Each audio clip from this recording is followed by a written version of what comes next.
Hey guys, welcome to Mystic Journeys. I like the haircut, nerdy. Thank you. Cheers, boys. How are y'all doing tonight? Doing pretty good. Pretty good. It's our Wayback Wednesday episode. Yeah, I'm yeah. sorry again, Derek. Say again. Doing well, thank you. You feeling okay, man? Getting there. Getting there. Still very Cool. tired, but today I haven't been as sinusy, so that's Cool. a step in the right direction. Yes, sir. Exactly right. Sorry, I'm a little late. I was uploading those videos before I jumped in here. But yeah, it's our Wayback Wednesday episode 16 this week. So we'll be getting Yeah. into it. So, That's one gonna be a second, good I'll one. pull the title. I really like it. Actually, sorry, it's week 17. Just take it bird by bird is the title of the story. We'll give you guys just a couple minutes to join in. You guys hit the like as you come in, and then we'll get started with the reading here in just a couple minutes. And don't forget to change to live chat instead of top chat. Good call. I'll go ahead and read today's prompt. Today's prompt is: have you ever held yourself back from something because you don't feel perfect enough? And I have a cool little video. Maybe we'll play at the end of the show here. I have a little short clip that kind of sums up that video, so we'll definitely play that one.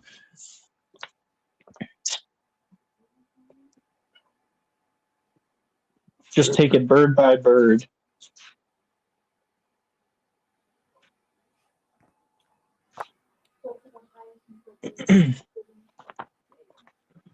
Thank you all for joining. Right now we've got Sam Posick, Oreo, and Magic David. Cheers. Those are the only people that are speaking up so far. Everyone's being shy. Cool. I feel like this is going to be a great topic for today. I guess I will ask you guys what your answers are, but have you thought about this today? Have you had a chance to think about this? I watched the video earlier, and then I thought Theo is watching us. And that's what I was mentioning too. Yeah, a lot of what he says is like influences for the show in a weird way, and people would never think that because he's such a ridiculous guy. But he's a very genuine person. He's in touch with his feelings and his emotions. So things whenever I say like nothing changes if nothing changes, or um, you can't wait for your life to be perfect to start living it, is the one we're going to use today. That's another great quote from him. That I hear these things from these people and I go, man, that's really true. Like sometimes you just need to hear it, and then you can embrace it. So I try to give that same thing to somebody else out there. So hopefully they're getting the same message. All right, we can go ahead and get started with the reading if you want. Go ahead. Yeah. I was just saying, there's a lot of us that have to have things perfect before we're getting started. That's just that video. We'll wait for the video because it's awesome. Exactly right. Yeah, because I feel like he really summed it up really good in that video. You're exactly right. So let's go get to the reading today, guys. Week 17, just take it bird by bird. There's a quote here from Anne Lamott. It says, "Perfection is shallow, unreal, and fatally uninteresting." She's a New York Times bestseller author. Then let's get started with the story. Have you ever thought about what you know to be true? Things change throughout our life, but what truths do we actually know, if any? As a New York Times bestselling author, Anne Lamott, near the age of 61, she decided to write down everything she knew for sure. In her TED Talk, 12 Truths I Learned from Life and Writing, she shares a foundational story of her truth. My 7-year-old grandson sleeps just down the hall from me, and he wakes up a lot of mornings and he says, this could be the best day ever. And other times in the middle of the night, he calls out in a tremorous voice, "Nana, will you ever get sick and die?" Her grandson reminds us that our emotions are often mixed between a beautiful anticipation of hope and horrible anticipation of dread. While Anne shares many beautiful things in her talk, we'll focus on truth number 6, the truth about writing. Anne states that every writer writes really terrible first drafts, but they keep their butt in the chair.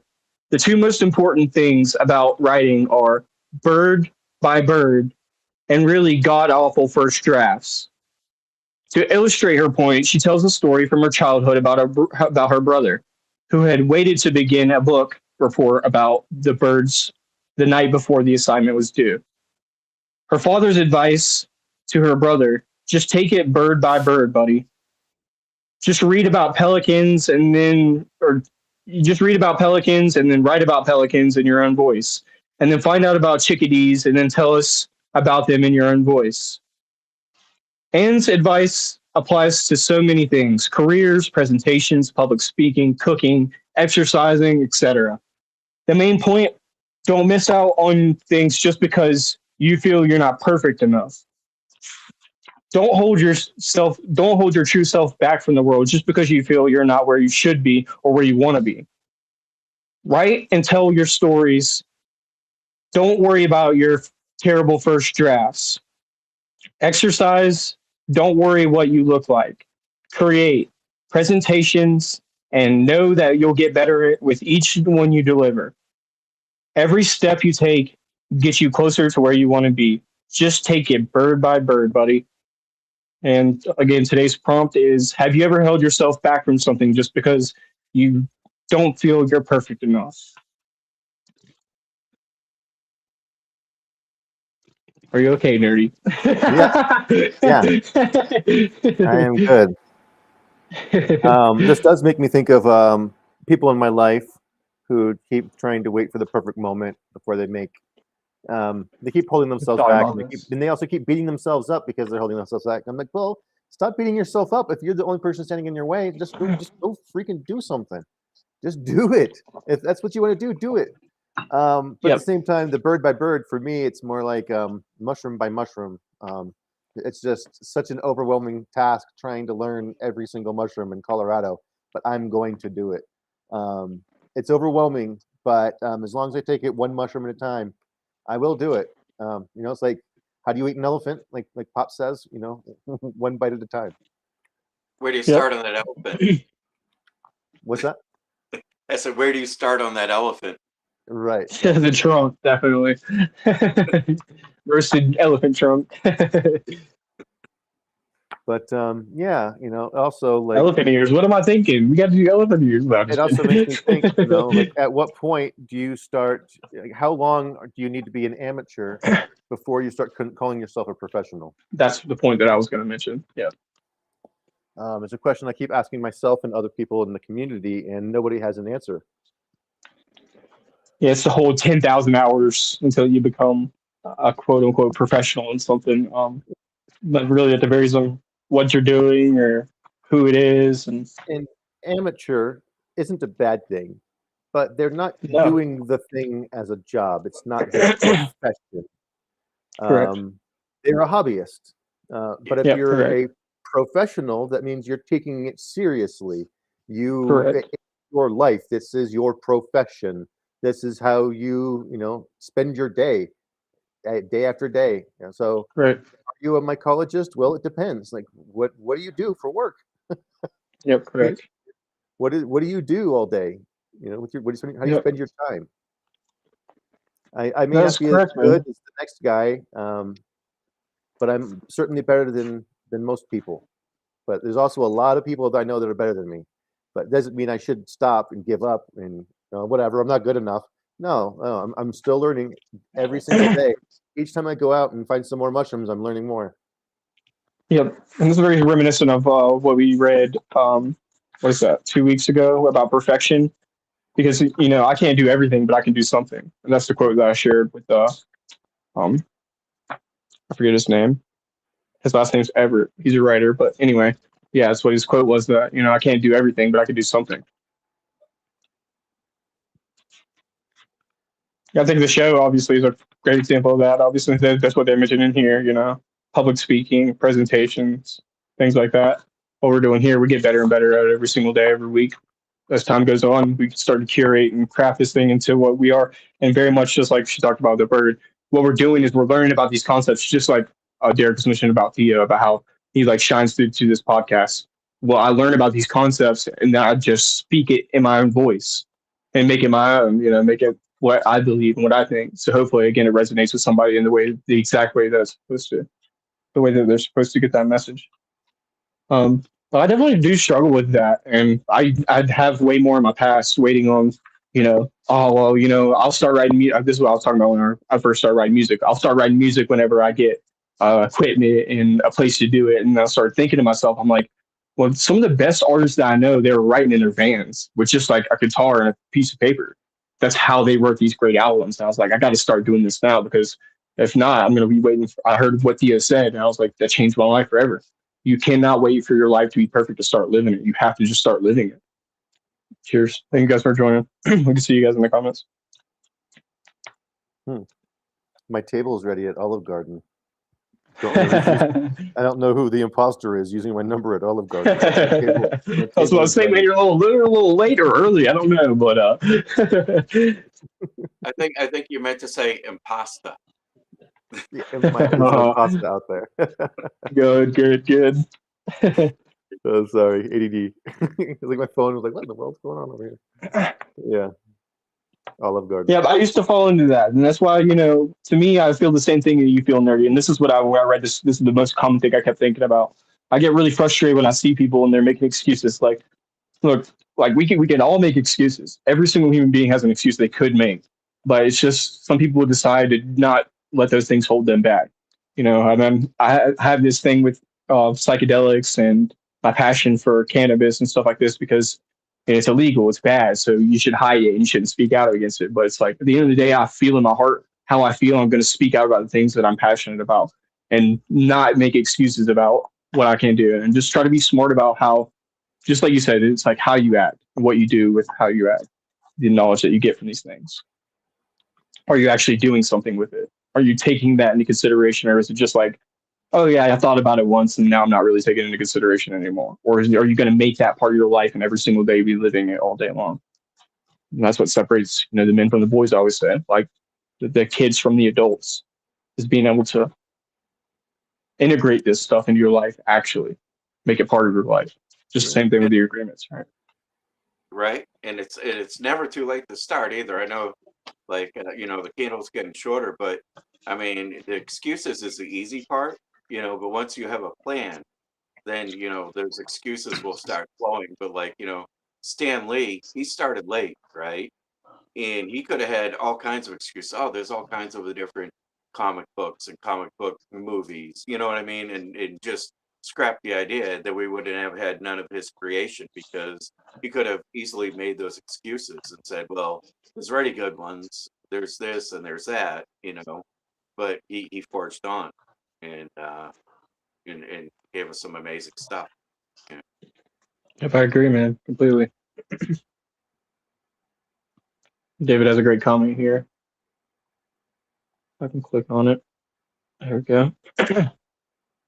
Says HP, you help me understand that illegal doesn't always mean bad. Like, think for yourself type of thing. Yeah. And then we have to be the ones to change it, because if we just play into what we think because people tell us, then we'll never learn how to change the world or what it's supposed to be.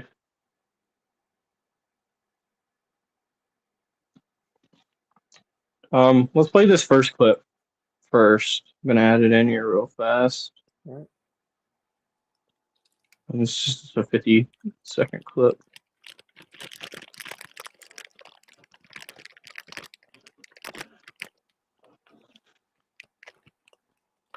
Actually, it's just a 35-second clip.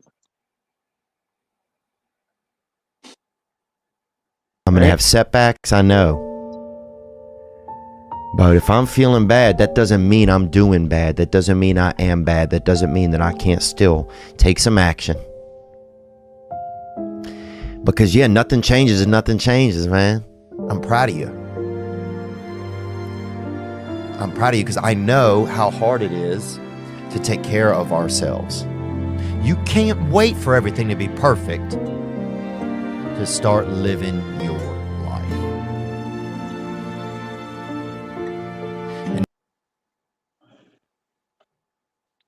Yep. Good stuff. And that kind of sums up what this video is about to be about here in just a minute. It sums up exactly what they were talking about in the story. It's like, just because you do bad things doesn't make you a bad person, because it makes you human. And embracing those things is like unconditional gratitude. It's like a learning lesson. It's not only a mistake if you don't learn from it. You have to do bad things to learn from it. It's the concept of yin yang I was talking about. So there's good, there's bad, but there's like the middle of good and bad. So you have to learn how to be bad to learn what I like don't think how to be balanced. I don't think you have to be bad to learn what's bad. You can learn from other people's mistakes. Well, great point. But you do have to do bad things, because if you've never done a bad thing, you don't know how it makes you feel. You don't know how it makes other people feel. This is usually when we knock these things out whenever we're young. We'll steal a toy from somebody because of the Sally Ann thing. We don't know how to like empathize with people's perspectives. So we end up doing these things when we're young, and we get older and we go, oh man, I hated the way I acted against that person. Like I shouldn't have done that thing. We have like a conscious about that thing. well, But we're doing those bad things. when you do bad things, Taught us. hopefully people will correct your bad behavior and you learn from it. Correct. And that Exactly. I don't think it happens a lot anymore. And to your point, you don't have to do like I don't have to have murdered somebody to know that murdering people isn't a bad thing. I just have to have done a bad thing, like disrespect somebody or treat somebody like with ego, like hey, I'm right and you're wrong, and then I can learn from that and go, well, if I do the same thing, killing somebody, it's not going to make me feel the same way, but I don't worse. think So. that you have to, witness bad to have empathy either, too. Correct. 100%. I don't know. I think there's a few exceptions to the rule, but yep. I understand what you're saying. Yeah, you have to have struggle to know what happiness is. If without struggle, your life is just blase. It's the same thing with happiness, like being like good intention. If you don't know what darkness is, then how can you say that you're fighting for good if you don't even really know what you're fighting for? I kind of agree with that. Like if you're comfortable 100% of the time and you're never uncomfortable, there's the slightest discomfort and you're like, oh my God, it's the end of the world. Yeah, man. I think that happens to people a lot. Causes a lot of distress, anxiety, depression, right? Because we're just like fighting the stream that Paul's talking about. But if you have had those experiences, like a lot of us have in the T crew, and us included, where we've been to these bad places, not necessarily that we're doing bad, but just that we haven't been, in a good place. Like, I was homeless for a large part of my childhood. Correct. Not a large part, just maybe like a summer. But I enjoyed it and I learned from it. And, I also made mistakes. I have relationships. I dated the wrong people and I learned from it. We grow as you experience stuff. You can't just hide from out of fear of getting hurt. If you never get hurt, you'll never experience joy. Yeah. You'll never have that contrast for what's good either. That's what the people say. The saying, it's better to have loved and lost than to have never loved at all. Yeah. No, like, yeah, I agree with that in certain circumstances. I do.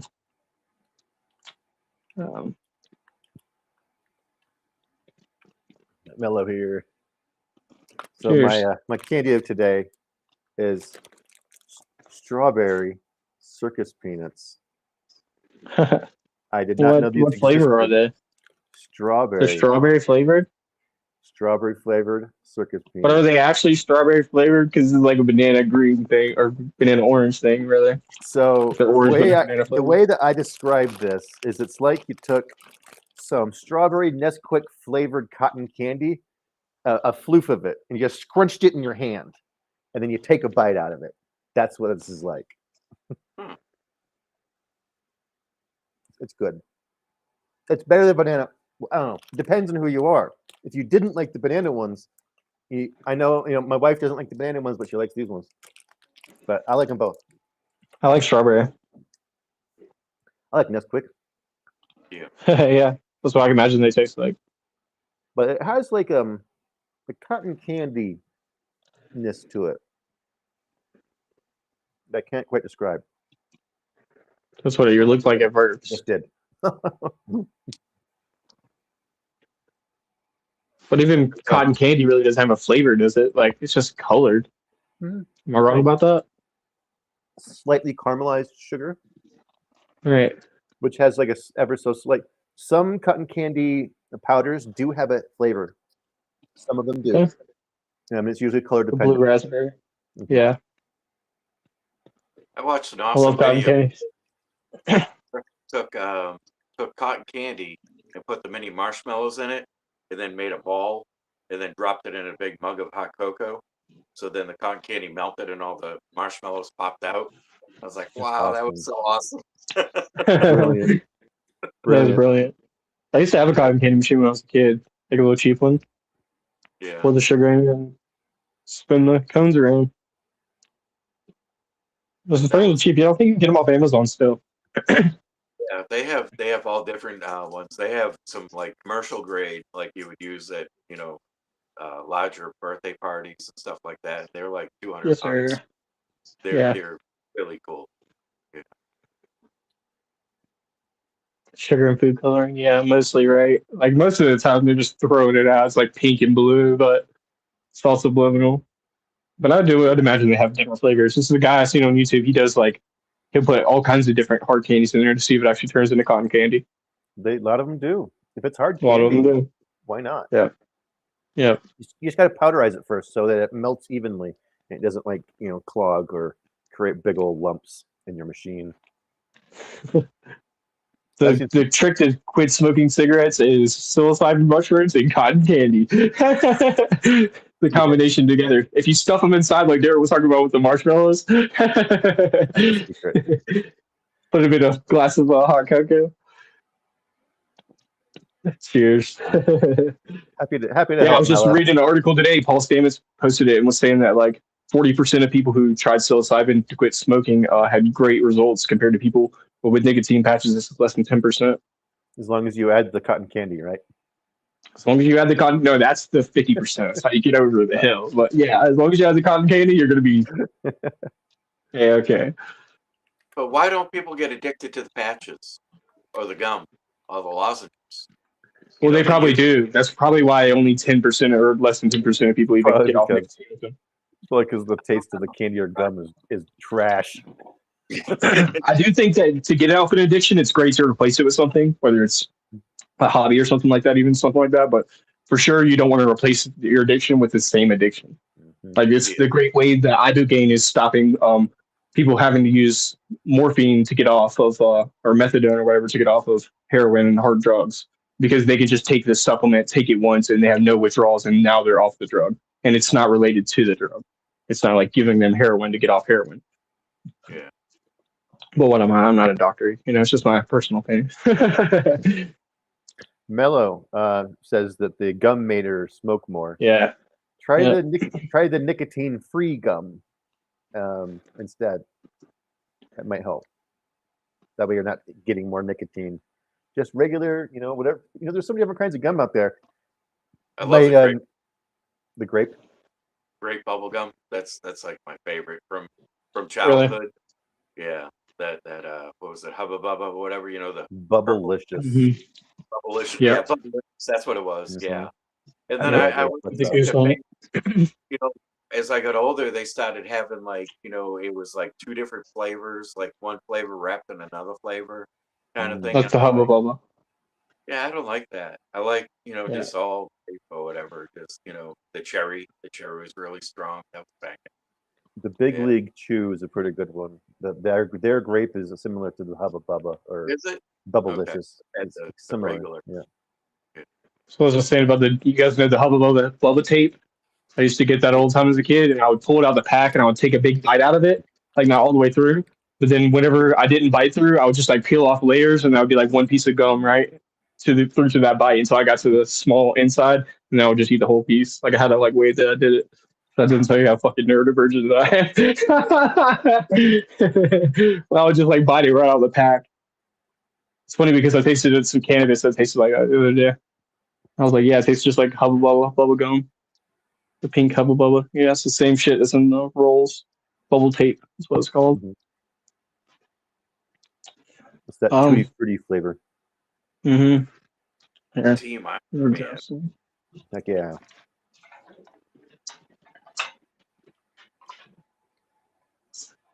These. Nerdy, I have a question for you. This is totally off topic, but I asked my son earlier, what happened to Peter? Why did he live? Oh man, that's a complicated story, and I don't know if I have a clear answer. Like gushers?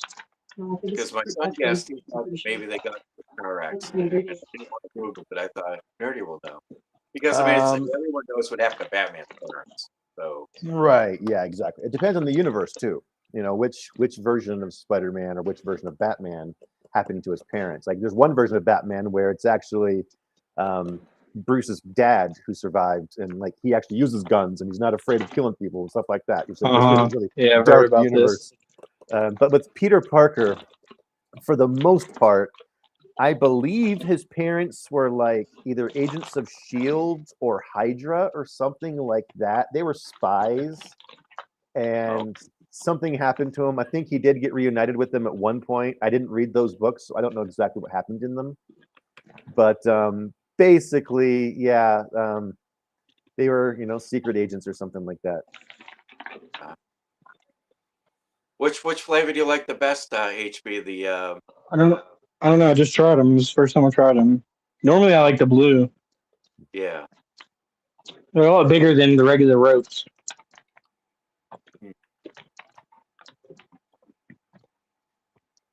Not to be without candy, I brought Cheers, Pops. Oh, the Feastables. There you go. Feastables. Peanut Which flavor butter. is that? Peanut butter? chocolate peanut butter. Yeah. Wow, cool. And Never got wrong with that. They're beasts, so these are supposed to be ethically sourced. I believe. Nice. Yeah, I never had these. These are good. I wonder if those Sour Patch Bites are ethically sourced. Probably not, right? They'll maybe question my ethics, Nerdy. I'm trying to fucking get fat here. I know my circus peanuts certainly aren't. Pineapple and And passion. these probably are, though, right? Those maybe. sound good. Looks like Those it. sound Based off the looks of the package. I'm judging the book by its cover, but you would think. Wow, it says it's literally only made with 2 ingredients. Only 2 simple organic ingredients, pineapple and passion fruit, grown on small farms in Ghana, founded by a Peace Corps volunteer. Mavwana Harvest Works, or Mavwana Harvest, rather. They work directly with farmers in West Africa to avoid waste, provide crucial market access, and ensure farmers are paid premium pricing. Cool. Nice. So it's just dry fruit. Yeah, let's try it. Let's see. That sounds legit. Nerdy, the other night when you was talking about fruit roll-ups and freezing them, I was thinking, it is so easy to make fruit leather. Yeah, but it's different us though. already have dehydrators. One second, let me get some to cut this open. See, the fruit leathers are pretty easy to do generally. You have to cook down the fruit, and then you basically make an applesauce out of it by cooking it down, and then you dehydrate it in a sheet. But fruit roll-up is different. It's a different texture. It's I think it's mostly corn syrup. Yeah. But I want to know how to make it. I want to know how to make it exactly the way they do. And I can't find any recipes on how do you make like knockoff fruit roll-up, like imitation, because I want to make my own, but like add all the cool crazy flavors like dragon fruit or jackfruit or lychee and stuff like that. A bunch of really neat stuff. It definitely probably involves a lot of corn syrup. I bet. Yeah, I wonder if you made like gummy recipe, but then poured it on the parchment paper, so it was really thin. See, I don't think fruit roll-ups have any gelatin. These look amazing. They're like little cereal balls or something. Is it like peanut butter balls or something? Just fruit. Oh, okay. It's crazy. It's delicious. A little semi-dehydrated fruit ball.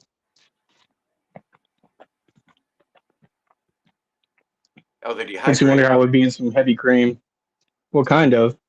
But yeah, I guess, yeah. It's like, see, I'm squeezing it. It's like mushing, but it's still kind of hard. Okay, so it's not like dried, like freeze-dried. I bet those would be really good. Tea. Have a hot cup of tea and drop a couple of those in there. Yeah. That'd be pretty bad idea. Yeah. I bet I'm a weirdo. I'll even drop those some ice cream, vitamin drops, the those Hall's Defense type drops that I have in there. I'll put those in my tea and let it kind of work, or melt in the cup. Like it adds a little flavor, but I think it also helps my throat. Ghana is a great country. I lived there doing charity for a time. Food is so nice. Cool. It'd be a place I'd love to visit one day. You want to try to play this video? Yeah, go for it. We're gonna get copyright struck, but it's a great video, great message.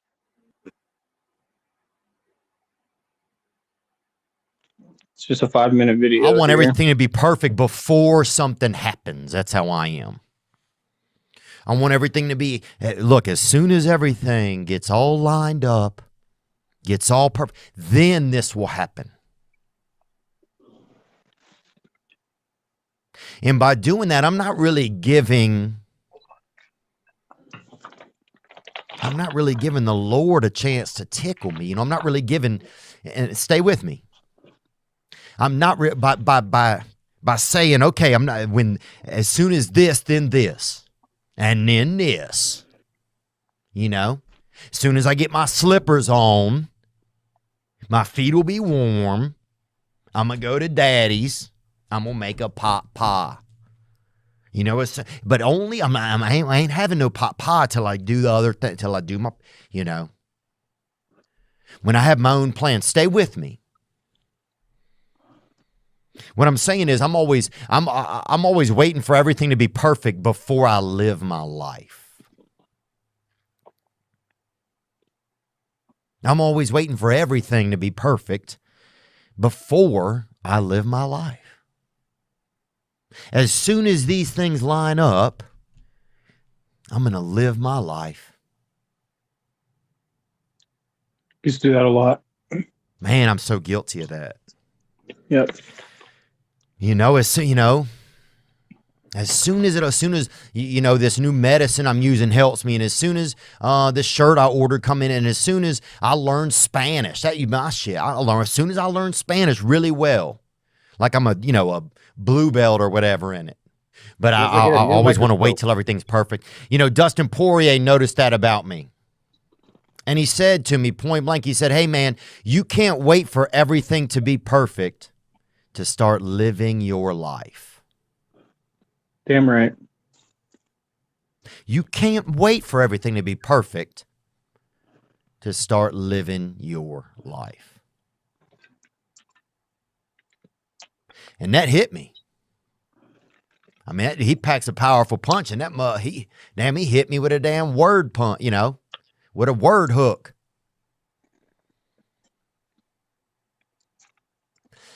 Because that's what I've done. My whole life has been like that. Inside of me, it has been, as soon as it's all lined up, I'm going to show you myself. As soon as I've got it all looking the way I want, I'm going to show up for you. And for me. And man, those were just powerful words that hit me this year. And I'm not trying to preach at you or anything. I just, I was thinking the other day about what has been kind of a highlight of my year, something I heard this year. What are some things that stuck with me? And that was a big one. He sent me a message and it said, and sometimes you have to shoot a friend straight. There's a lot of time where you can sit there and you can be that shoulder. But sometimes you got to, you got to be that fist, baby. And I'm not talking, butt active. I'm not talking homosexualizing. I'm talking straight, being straight. Or being gay, but I'm talking about being a friend.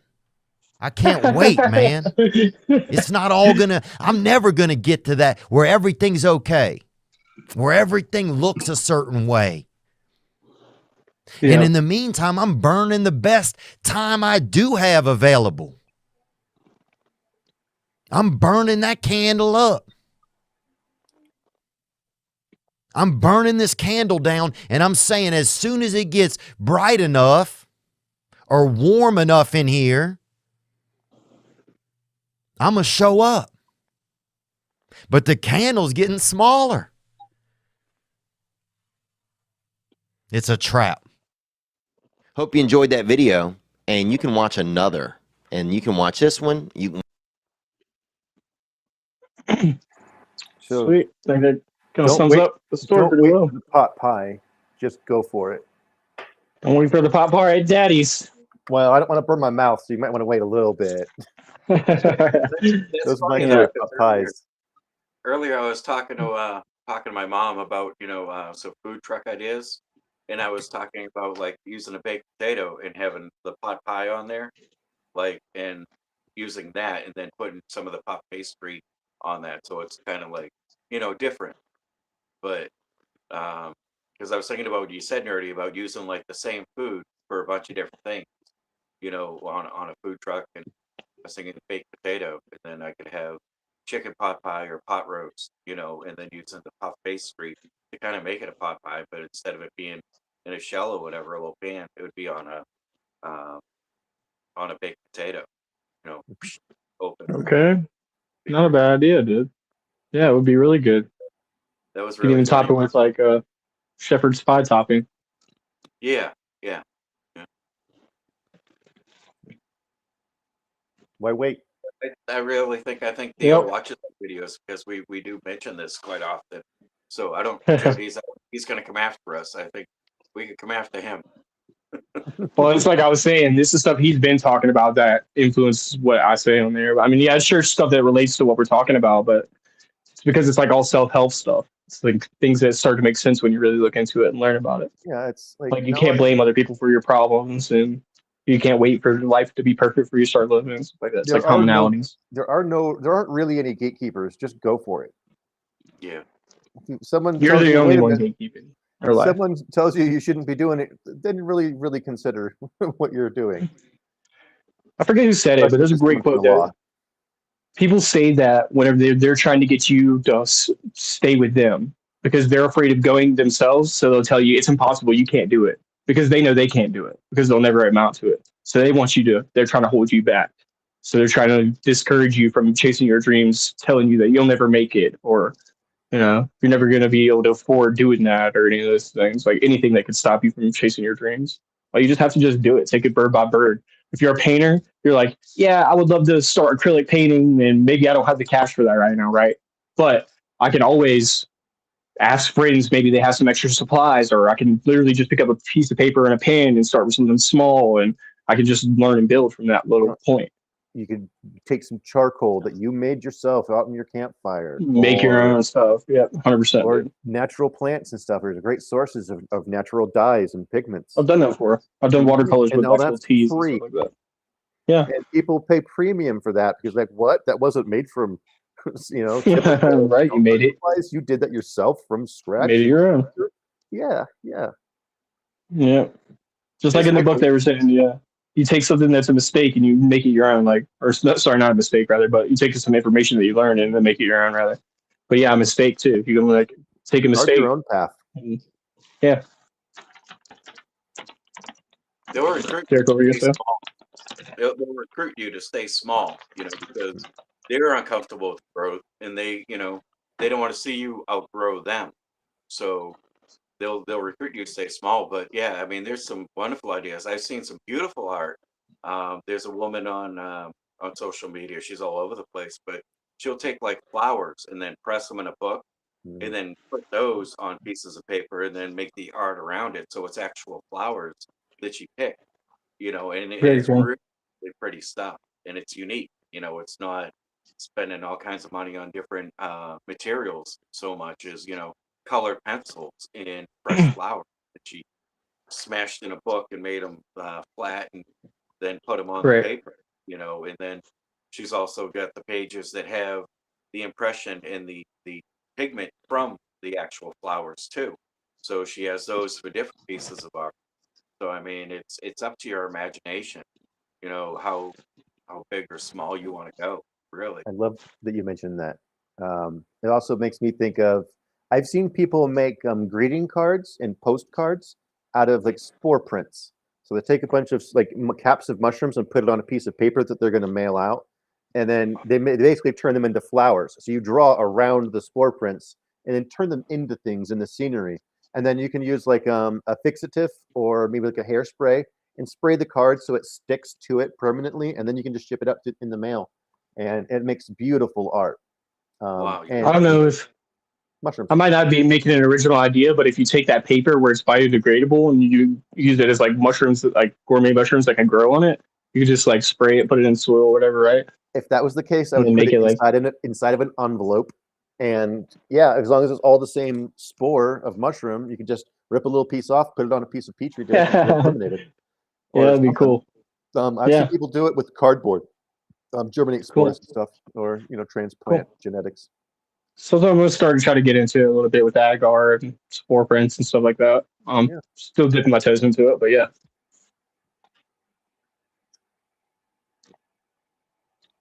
I got a couple strains going right now. Yeah, which ones you going got right now? The SYGY, I got the Bluey Vuittons, and I got Enigmas as well. Nice. Oh man, I got Lion's Mane too. Lion's Mane's actually turned out really well. Yeah, I saw that one. That was not amazing, but it's turned out pretty well. It's for first time, it's pretty well. Yeah, for not having a Martha tent, they're doing great. Yep, and they're growing bigger every day. So every time I look at them, I'm like, wow, a little bigger. I got a couple cubes already popping up. I think Lion Mane's does best in bags, with a lot of fresh air. Yeah. Maybe I'll keep that in mind. Yeah. Basically, yes. The reason it does better in bags because in nature, it's growing on a log. Yeah. Correct. And the bag is basically an artificial log. Yeah. Okay. It wants to grow out of one spot or two spots or a couple spots, wherever you cut the bag. Right. Yeah. And then the increased airflow, that's where the Martha tent comes in. It's not, you'll get better, more dense fruit with increased air, but you'll still I'm struggling with right now. You'll get some scraggly stuff, with the dub tub tech that I use. But it'll work. You'll get something, but you can be successful with that method. It's just it takes a lot more you going up there and manually, fanning the tub, because that's you don't have anything automated. It's all just you. Yes, sir. That's what I've been doing. Cubes are way more forgiving for that. Yeah. I'm a total goofball, and I mixed some. Well, because what happened is I mislabeled my bags, and because I disorganized the labels that I had for them, because right now I don't even know what I have until it grows, because I didn't even get a chance to mark them with my Sharpies until I disorganized it. So night that I went to go do it, but I mixed Lion's Mane and Enigma together in a box. I'm sure I can't be the first person who's ever done this, but definitely wasn't intentional. And the Enigma's pretty strong, actually. It takes over and pushes Katam out pretty well. It's pushing the Lion's Mane away too. It's like fighting against it pretty well, surprisingly. You'd be surprised how often I hear about that. People mixing strains together, like, Jesus Christ. And they're like, what's going to happen? I had it on little tags. I had everything written down, and then I dropped my tags. So I was like, man, I don't know what the hell is anything anymore. I'm just going to grow it. And then I forgot that I had done Milo with Lion's Mane. I thought that I only did brown rice. So I mixed my Milos together thinking they were psilocybin. And yeah. Later, Jody. I think it was in my first year of growing mushrooms, and I had a LC jar in my fridge, and it was just a mix of like everything. I was like, I wonder if anything's going to change in it, and it was a matter of having couple different varieties of mushrooms in a tub. The multi-spore syringe. Yeah. It never cross strains. Like that's not how that works. But it was just fun until I realized that was never going to happen. I wasn't going to come up with some kind of ape yeti or something, or whatever. Correct. Yeti, it was, but it was just fun having this jar of LC with all the different varieties in there, because every time I knocked the bag or whatever, and then a jar, and then I'd squirt the rest into that LC jar, and then let it ride. But yeah. Yeah, it used to be a loophole. I'm not sure if it still is, but to have a mixed spore syringe like that, it was like a loophole to be able to ship the spores. But what's in there? I don't know. But the lion's mane, Forget the though, technicalities of it, but yeah, I think a lot of the supplements that they sell online, they're actually not the fruit. They're the mycelium mhm, yeah, Myceliated grain. is yeah, correct. yeah, yeah. So Hmm. really, how much are you getting when there's all that grain in there? And then it's it's much better to do what you do and grow your own. Yeah. Absolutely. Yeah, Well, correct. As far as I'm understanding, there are certain mushrooms that it is better to have the mycelial network rather than the fruiting body of the mushroom, but I don't know Th- about I don't know enough better, to know. but depends on what you want and what compounds you're after, I think. Yeah, Okay. Certain mushrooms they cannot cultivate, but you can pretty much always create an LC, and then you can drain that LC, and that LC is basically just the mycelium, and there's no grain in that at all. But you Yeah, can do it in exactly. large vats, and it costs a lot of money, and you get very, very little out of it. It's really Um, no different with plants. Like sometimes the root of the plant is the most nutritional part, and sometimes the top of the plant is the fruit, whatever. but with mushrooms, the entire fruit body it's all the same stuff. It's all just mycelium. It's all the same stuff. It's just shit. It's all just taking different forms to form different parts, but it's Well, all then what fundamentally nutrients the could same the stuff. mycelium have that the fruiting body couldn't? You can take like any part of that mushroom fruiting body and put it on agar, and it'll grow out, and you'll just grow new mushrooms out of that. yeah. Yeah, that's something I want to do too as well. Yeah, there's a lot of different ways to reproduce mushrooms. I was looking into it yesterday, trying to figure out how to create mutations, and apparently you can do it with a UV light. You know anything I've about that? I've heard.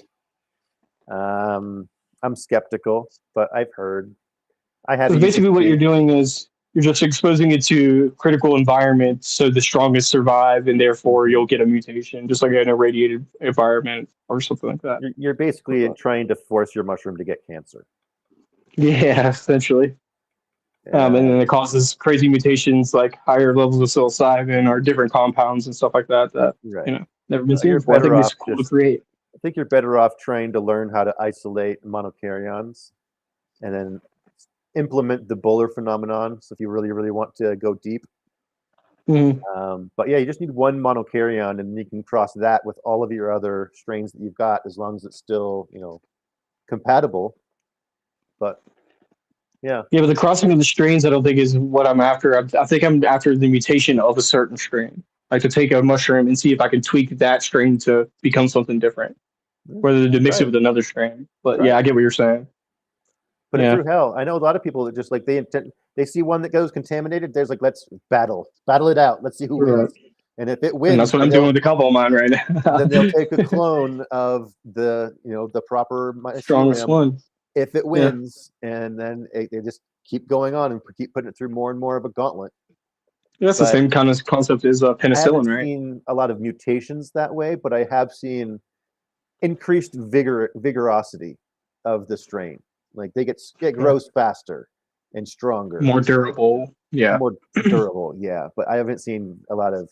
I haven't heard a lot of people talk about getting mutations that way. Um, And then obviously the other way is just like with a cannabis plant, for example, if I have 1,000 seeds, I'm going to pick the one plant that has this one tweaked genetic, or most plants are like that, right? And then I take so it and then if you really, really want to find mutations, just keep going back to spore. That's what Dave Wombat did. That's what he keeps doing, and he's done over and over and over again. He used to do the ghetto swab, but honestly, just going back to spore over and over again. Stop cloning. Keep going back to spore. You're going to get variety, and you get to pick and choose what those varieties and those genetics you want, and you're going to get going to pick something those different. spores.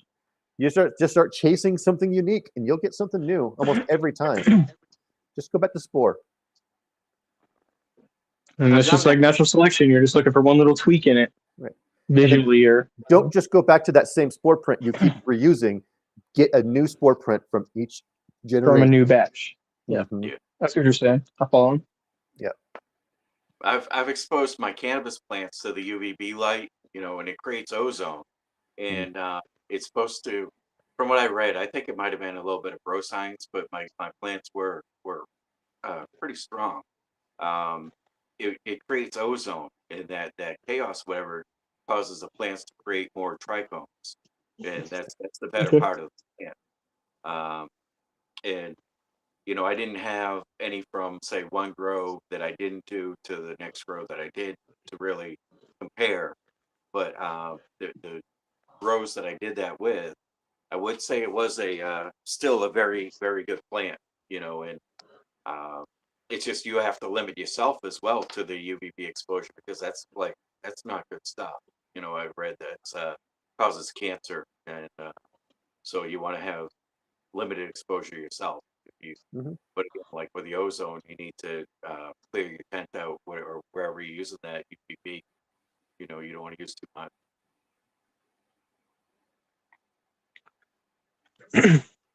Sammy said, Enigma's a potent one.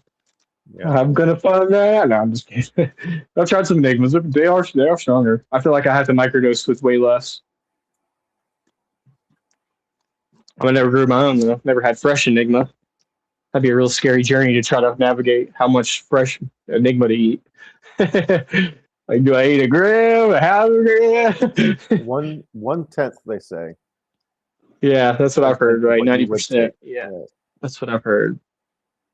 But also, I think that that's not very accurate in my head because you said it yourself. There's a loss of potency in the drying process, so It there's a depends. lot to take Depends in. on the So, strain, and it depends on a lot of factors. It's yeah, really hard to 100%. predict. It's really hard.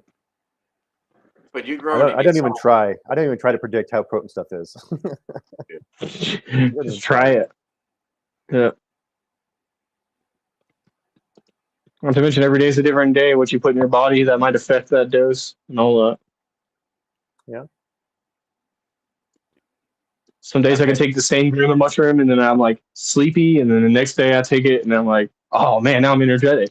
So it's like yeah, Toto switches up. Same strain, same dose. yeah. So that's the crazy part with mushrooms. It really, I think it affects, our not only our mood, but what we ate or whatever that day and stuff like that. Because, like you said, I mean, like I've had the same mushroom one day and then the next time, and it's like different experience. The first time I'm like, oh, those mushrooms ain't shit, and then the next time I have, I'm like, whoa. Whoa.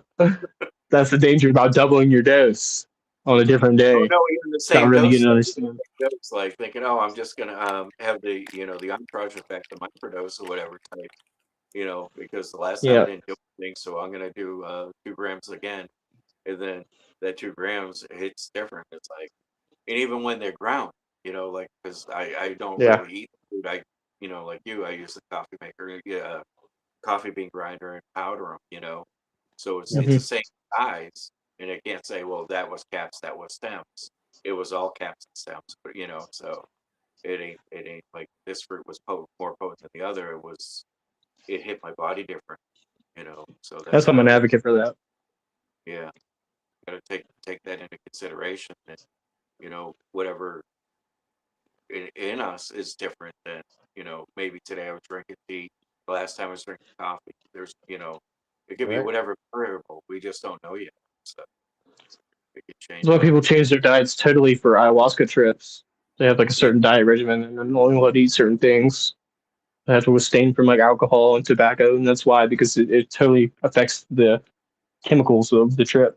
And not only that, the aesthetics of the trip, right? Like, all you did was just chow down 4 or 5 McDonald's cheeseburgers before you went in there to do ayahuasca. It probably would be a way worse time than if you're eating fresh fruit. And, you know, Yeah. I'm not sure exactly what the diet is. I'm talking out of pocket, but yeah, I Probably hear not they do. McDonald's. I hear like the better than opposite, McDonald's, I'm sure. with mushrooms, because like I've heard a lot of people say, the more you are drained, the better they feel than if you're like well rested, well prepared, and you just totally 100%. They might not hit you the same as if you had a really rough day at work, you're really exhausted, physically and mentally, and then Set and setting. yeah, yeah. So that's like the opposite of the ayahuasca, getting prepared, rested, fresh fruit and everything, clean foods versus the other. That's why I like to think that the saying set and setting is good because set is way more important than setting. If you have a great set, you could probably get through most settings. But if you have a horrible set, doesn't matter what your setting is, you're going to have a bad set. Especially in psychedelics, it's just going to amplify that. I was thinking about losing that job or breaking up with that girl or all the stupid human emotions that we could have in our head. Firmly believe that it's not just the diet, but definitely the amount of energy in the body and the mindset. Yep. Yeah. Yep. Mindset, big. You got to go in with the right MIM set. And then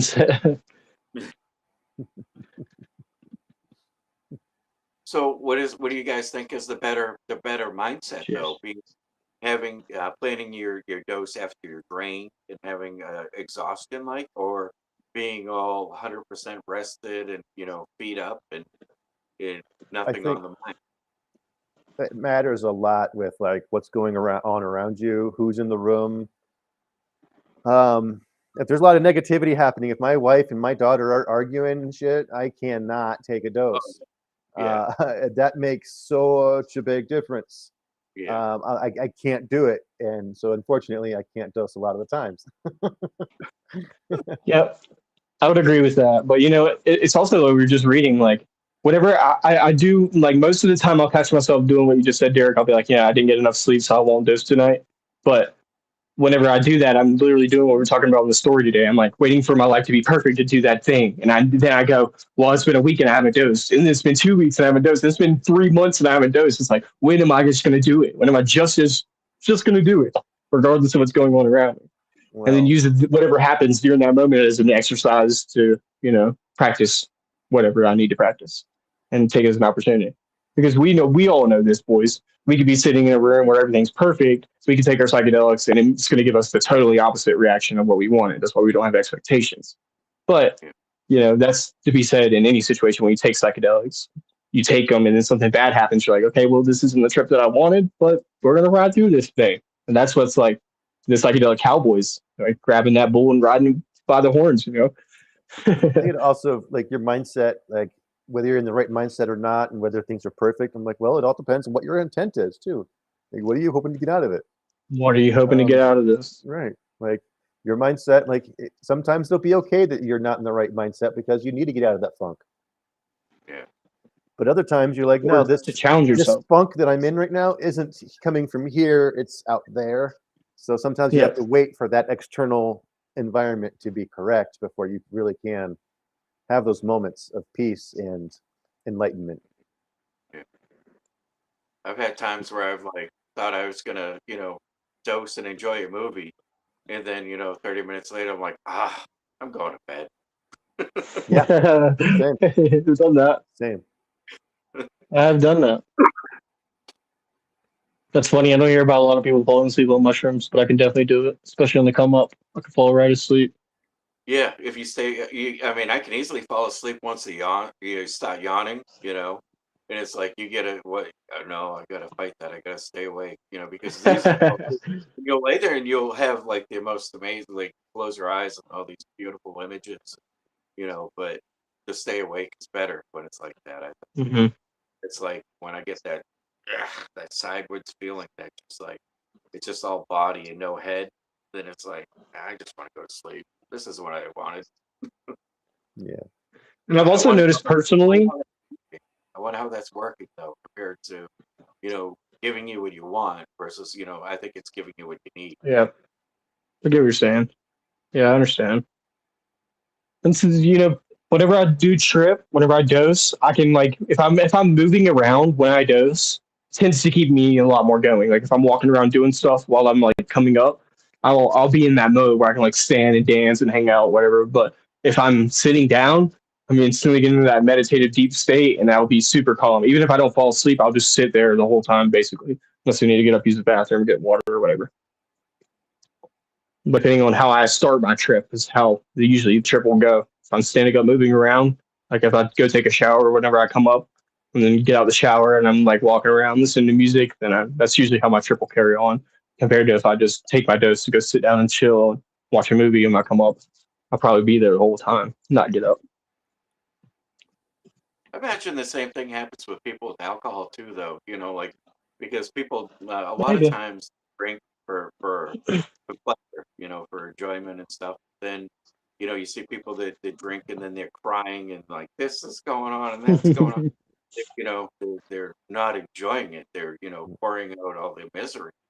So it's like I think maybe the mushrooms kind of do the same thing in a way, but not necessarily like that. But when I say that body feel instead of the head fun, because a lot of times I think it's the head fun that I enjoy, having the giggles and having the images, the laughter, and Yeah. like having that and having that weird feeling in the body. It's just like maybe that's the same kind of thing that happens with alcohol.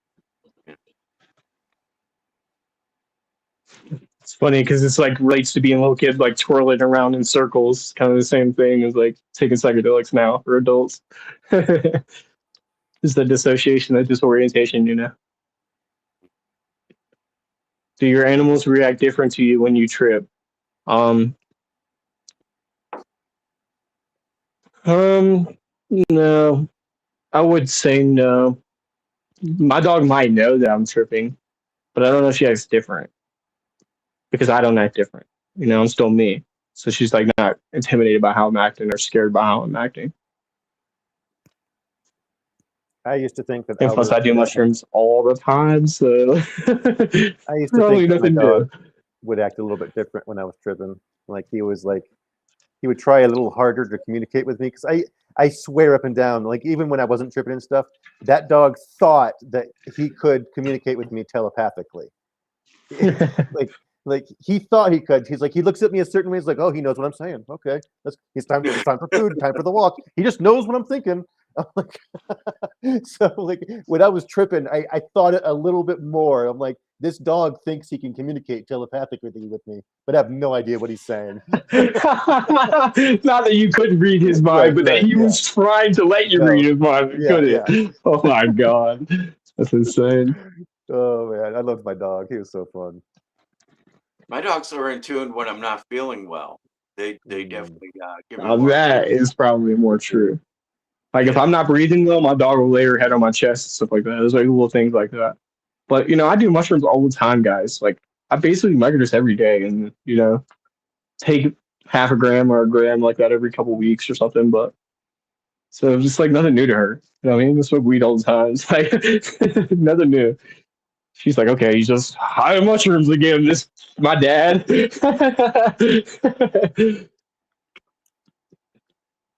My dad's space traveling.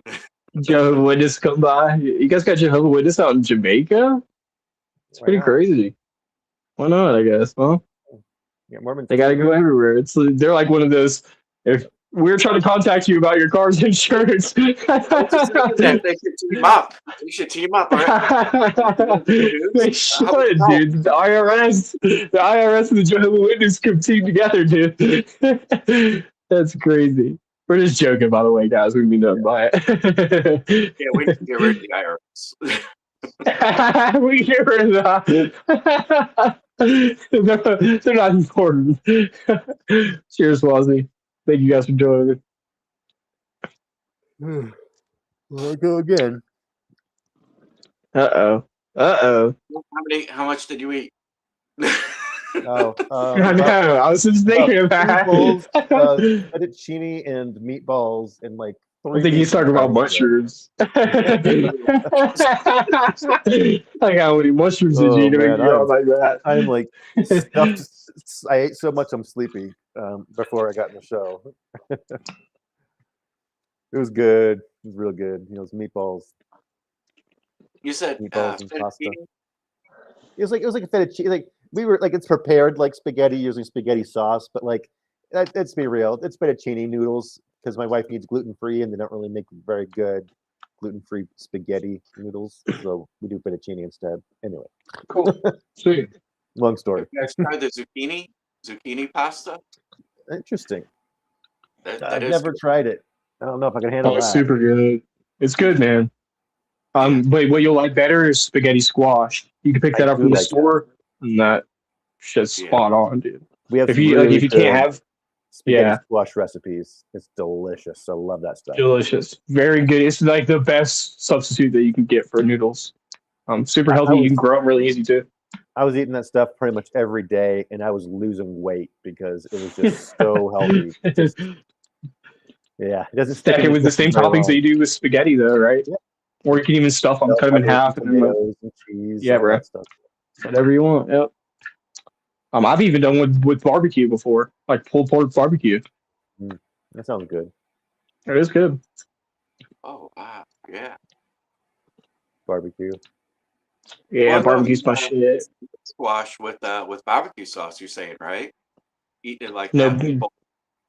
like shredded barbecue, like pulled pork barbecue. So you just like cut it in half. You'll bake it, and then you put the pork on top of it. It's already cooked pork barbecue, and you finish I, baking it in another like that. I thought you were saying like use the spaghetti squash as a pulled pork substitute, like just having the That would spaghetti be squash, pretty good. the barbecue That would be a sauce. pretty good vegan option, actually. Yeah, that's what I thought you were saying. I was thinking Yeah, that it's might, a good option. yeah.